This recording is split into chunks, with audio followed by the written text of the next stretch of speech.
Nag kami ni Yaya May. Kinuha kaming part-time yaya ng pamangkin ko, cute, petite at maputi. At that time, di ko pa ito pinapansin kasi medyo malayo agwat ng edad namin. Mga 10 taon din siguro. At kuya tawag sa akin. Nagtagal ang panahon. Need na mag-move on ni Yaya. Kasi nakatapos na din kasi siya mag-aral at graduate na ng college. Puro mga 5 taon din nung nag-reconnect kami ni Yaya through FB. Nag-usap kami, kamustahan, at naging araw-araw yon. Good morning at good evening lang naman. Minsan napag-usapan namin na baka pwede kami magkita pag nasa Pampanga ako since dun na siya based. At dun na sila lumipat kasama parents niya. At ayun nga, nagkaroon ako ng chance na pumunta ng Pampanga. At sinabi ko na baka gusto niya makipagkita, kape lang naman or lunch. Eventually, yung usapang kape at lunch, naging swimming na sa beach. Natapos yung usapan na mag-overnight at mag-book na lang ng room sa isang resort para di ako pagod sa pag-uwi ng Manila. 2 yung kama sa kinuha ko na room.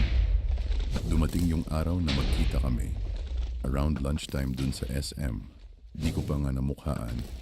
Nag-mature din kasi itsura niya. In a good way, hehe.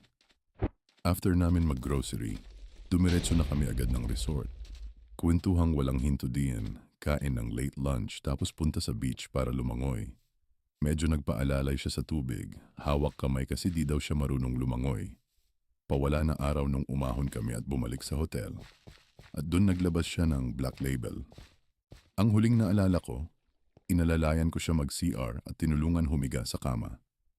Nag-umaga at nagising na lang kami na magkatabi sa kama at parehong nakahubad. Pareho kaming gulat sa nangyari at pareho kaming walang maalala. Nung una, medyo nagkakahiyaan pa kami at tahimik. Eventually, nagsalita ako at tinanong ko kung gusto ba niya mag-almusal. Sumagot naman siya at sinabi niyang oo. Then tumayo siya at pumasok ng banyo. Ang nakakagulat Inaya niya ako maligo. So ayun, sex sa banyo at tinuloy sa kwarto ulit. Pero this time alam na namin yung nangyayari, hehehe. Ang di ko malilimutan yung pink niyang nips at sobrang sikip na keps. Naulit ito ng 3 beses sa tuwing punta ako ng Pampanga. Ngayon may BF na siya, pero di ko siya malimutan hanggang ngayon.